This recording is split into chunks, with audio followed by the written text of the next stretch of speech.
ಭಗವದ್ಭಕ್ತರೇ ಹೊಸ ಮಾರಿಗುಡಿ ಸನ್ನಿಧಾನ ಅಂತ ಹೇಳಿದರೆ ನಮ್ಮೆಲ್ಲರಿಗೂ ಕೂಡ ವಿಶೇಷವಾಗಿರುವಂಥ ಭಕ್ತಿಭಾವ ಯಾಕೆ ಅಂತ ಹೇಳಿದರೆ ತಾಯಿಯನ್ನು ನೋಡುವಂತಹ ಒಂದು ಸೌಂದರ್ಯವೇ ವಿಶೇಷ. ಸ್ವರ್ಣಗದ್ದಿಗೆಯಲ್ಲಿ ಕೂತಿರುವಂತಹ ತಾಯಿಯನ್ನು ಅದೆಷ್ಟು ದೂರದವರೆಗೆ ನೋಡ್ತಾ ಇದ್ದಾಗಲೇ ನಮ್ಮ ಒಳಗೆ ಕೂತ್ಕೊಂಡು ಸದಾ ಪ್ರಜ್ವಲಿಸುವಾಗಿ ಕಾಣ್ತಾ ಹೋಗ್ತಾರೆ. ಅಂತಹ ಸನ್ನಿಧಾನದಲ್ಲಿ ವಿಶೇಷವಾಗಿ ನಡೆಯುವಂಥದ್ದು ಮಾರಿ ಪೂಜೆ.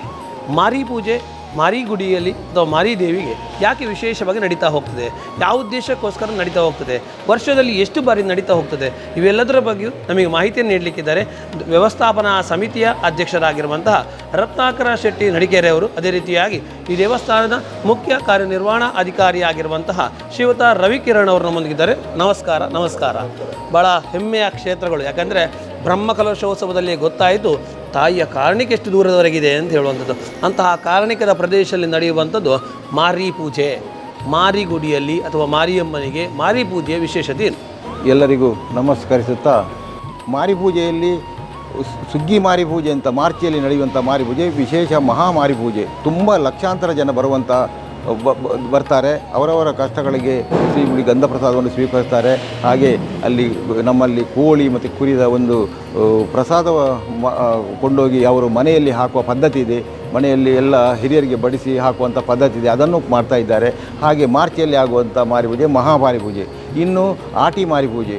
ಆಟಿ ಮಾರಿ ಪೂಜೆ ಅಂದರೆ ಈಗ ಮಾರಿ ಪೂಜೆ ಅಂತ ಹೇಳಿದರೆ ಬೇರೆ ಬೇರೆ ಊರಲ್ಲಿ ಮಾರಿ ಓಡಿಸುವ ಕ್ರಮ ಇದೆ. ನಮ್ಮಲ್ಲಿ ಮಾರಿ ಪೂಜೆ ನಡೀತದೆ.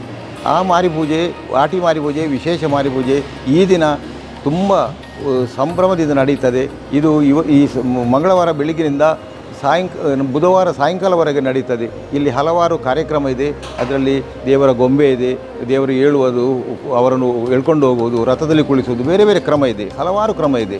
ಆದರೆ ಇನ್ನು ಜಾರ್ದೆ ಮಾರಿ ಪೂಜೆ ಅಂತ 4 ತಿಂಗಳಿಗೆ ಒಂದು ಸಲ ಮಾರಿ ಪೂಜೆ, ವರ್ಷಕ್ಕೆ 3 ಮಾರಿ ಪೂಜೆ. ಆ ಜಾರ್ದೆ ಮಾರಿ ಪೂಜೆ ಕೂಡ ಅದೇ ಕ್ರಮ. ಎಲ್ಲ ಮಾರಿ ಪೂಜೆಯಲ್ಲಿ ಕೂಡ ನಡೆಯುವಂಥದ್ದು ಒಂದೇ ಕ್ರಮ. ಆ ಕ್ರಮ ಪ್ರಕಾರ ನಡೀತದೆ. ಆದರೆ ಮಾರಿ ಅಂದರೆ ನಮ್ಮ ಹಿರಿಯರು ಹೇಳ್ತಾರೆ, ಅದು ರೋಗ ರುಜಿನವನ್ನು ದೂರ ಮಾಡುವಂಥದ್ದು. ಇನ್ನೊಂದು ಹೇಳೋದಾದರೆ, ಈಗ ನಮ್ಮ ಪೊಲೀಸಿನವರು ಏನು ಕೆಲಸ ಮಾಡ್ತಾರೆ, ಪೊಲೀಸ್ ಇಲ್ಲದಿದ್ದರೆ ಏನಾಗುತ್ತೆ, ಹಾಗೆ ನಮ್ಮ ಮಾರಿಯಮ್ಮ ನಮ್ಮನ್ನು ಕಾಪಾಡುವ ದೇವರು. ಏನು ತೊಂದರೆ ಇದ್ದವರಿಗೆ, ಕಷ್ಟ ಯಾರ್ಯಾರು ತೊಂದರೆ ಕೊಡ್ತಾರೆ, ಹಾಗೆ ಬೇರೆ ಬೇರೆ ರೂಪ ಉಂಟು. ಮನುಷ್ಯನಿಗೆ ಕಷ್ಟ ಇದ್ದದ್ದೇ, ಆದರೆ ಅದನ್ನು ಸರಿ ಮಾಡುವಂಥ ಕೆಲಸ ಮಾರಿಯಮ್ಮನ ಕೆಲಸ.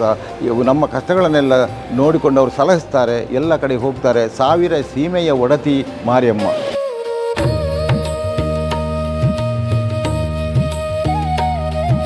ನಮ್ಮ ಕುಡ್ಲ ವಾಹಿನಿದ ಸಮಸ್ತ ವೀಕ್ಷಕರಿಗಳ ನಮಸ್ಕಾರ.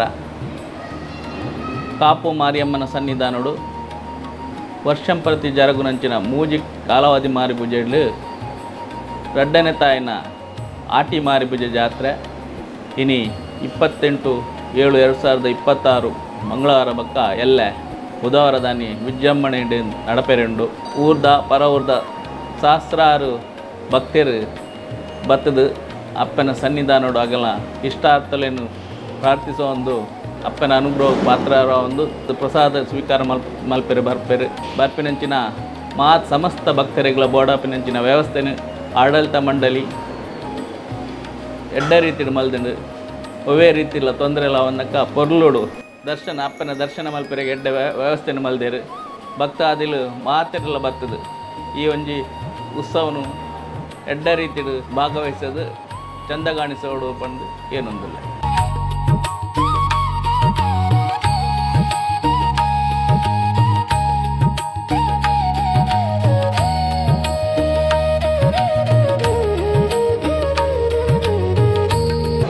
ರೀತಿಯಾಗಿರುವಂಥ ಜೀರ್ಣೋದ್ಧಾರ ಪ್ರಕ್ರಿಯೆಗಳು ಬಹಳ ಸುಂದರಮಯವಾಗಿರುವಂಥದ್ದು. ಇನ್ನೊಂದು ಜೀರ್ಣೋದ್ಧಾರ ಪ್ರಕ್ರಿಯೆ ಆಗಲಿಕ್ಕಿರುವಂಥದ್ದು ಅನ್ನ ಸಂತರ್ಪಣೆಯ ಪ್ರದೇಶವನ್ನು ಒಂದೊಳ್ಳೆ ರೀತಿಯಾಗಿ ಅನ್ನಛತ್ರ ಆಗಬೇಕು ಅಂತ ಹೇಳುವಂಥ ಈ ಅನ್ನಛತ್ರ ಆಗಬೇಕಾಗಿರುವಂತಹ ಕ್ಷಣಕ್ಕೆ ಯಾವ ರೀತಿಯಾಗಿರುವಂಥ ತಯಾರಿ ನಡೀತಾ ಇದೆ? ಇಲ್ಲಿ ಈ ಮಾರಿಯಮ್ಮನ ದೇವಸ್ಥಾನದಲ್ಲಿ ಮುಂಚೆ ಮಂಗಳವಾರ ಒಂದು ದಿವಸ ಮಾತ್ರ ಇತ್ತು. ನಾವು ಜೀರ್ಣೋದ್ಧಾರ ಆದ ಮೇಲೆ ದಿನ ದೇವರನ್ನು ಒಂದು ದಿವಸ ಇದ್ದ ದೇವರನ್ನು ದೇವಸ್ಥಾನವನ್ನು ಓಪನ್ ಮಾಡಿದ್ದೇವೆ. ದಿನ ಎಲ್ಲ ಭಕ್ತರಿಗೆ ದಿನ ಸಿಗಬೇಕಂತ. ಹಾಗೆ ದಿನ ಬರುವ ಭಕ್ತರಿಗೆ ಎಲ್ಲ ಇಲ್ಲಿ ಪೂಜೆ ಉಂಟು.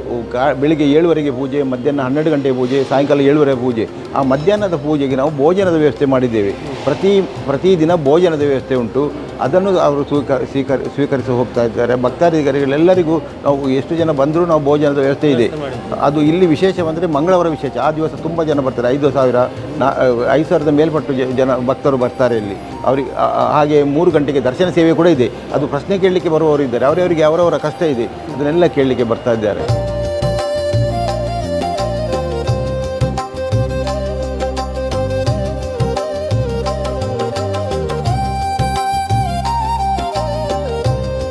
ಇತಿಹಾಸ ಪ್ರಸಿದ್ಧವಾದಂಥ ಕಾಪು ಮಾರಿಯಮ್ಮ, 3 ಮಾರಿಯಮ್ಮ ದೇವಸ್ಥಾನಗಳು ಕಾಪುವಿನಲ್ಲಿದೆ. ಇದರಲ್ಲೂ ಒಂದು ಕಾಪು ಹೊಸ ಮಾರಿಯಮ್ಮ ದೇವಸ್ಥಾನ.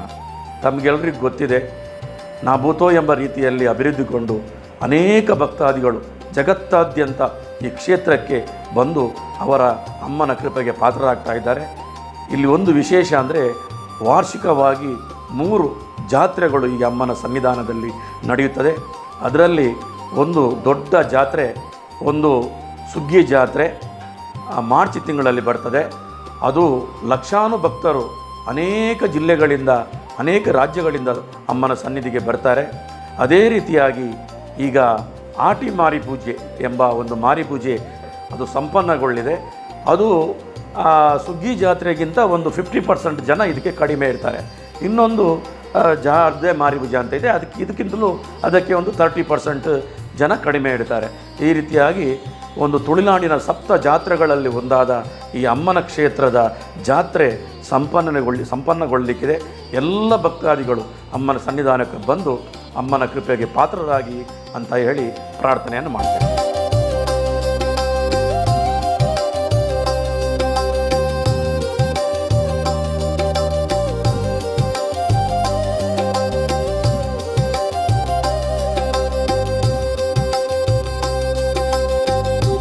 ನವದುರ್ಗಾ ಲೇಖನ ಯಜ್ಞ ಅಂತ ಹೇಳೋದು ಭಾಳ ವಿಶೇಷವಾಗಿ ಗಮನಿಸುವಂಥದ್ದು ಈ ಕ್ಷೇತ್ರದಲ್ಲಿ.